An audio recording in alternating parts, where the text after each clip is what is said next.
दर्शकांनो, सध्या मी आलेली आहे मतमोजणी या ठिकाणी. या ठिकाणी कार्यकर्त्यांचा जल्लोष आपल्याला बघायला मिळतो आहे. सगळ्याच पक्षाचे कार्यकर्ते या ठिकाणी उपस्थित आहेत. पण सध्या ज्यांनी लीड घेतलेली आहे ते म्हणजे अकोल्याचे भावी खासदार अनुप धोत्रे. असा जल्लोष या ठिकाणी ऐकायला मिळतो आहे. इथे भाजपाचा जो झेंडा आहे तो तुम्हाला दिसतो आहे. संपूर्ण नभ हे भगवामय झालेलं तुम्हाला दिसते. सध्या माझ्यासोबत आहेत आमदार आदरणीय रणधीरजी सावरकर सर. सध्याच्या क्षणाला काय स्थिती आहे? तुम्ही जे म्हटलं की लीड आहे त्याला करेक्शन करतो. आम्ही विजयी झालो.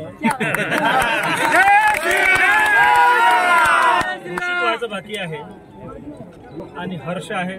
पहिल्या 10-12 फेरीपर्यंत आम्ही मागं होतो. त्यामुळे साहजिकच कार्यकर्ते एक दबावाखाली वावरत होते. मात्र विजय जो असते त्याच्यामध्ये नम्रता असली पाहिजे आणि घोषणांपासून तो जल्लोष साजरा करण्यापर्यंत आमचं सर्व सकारात्मक आहे.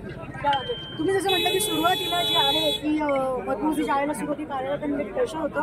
अचानक 14व्या 15व्या फेरीनंतर असं काय झालं की लगेचच समर्थकांना वाढवलं? अचानक नाही म्हणता येईल.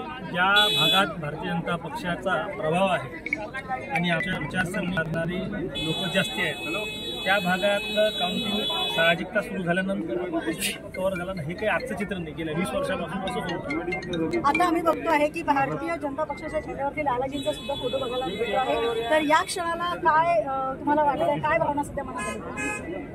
यावेळेस 2 मोठे बदल या निवडणुकीत घडले. एक तर लालाजी स्वर्गीय झाले, संजीव आजारी. म्हणून भारतीय जनता पक्षामध्ये काम करणाऱ्या प्रत्येक कार्यकर्त्यांना आपल्या घरचा पोरगा उभा आहे या भावनेतून प्रचंड प्रमाणात मेहनत.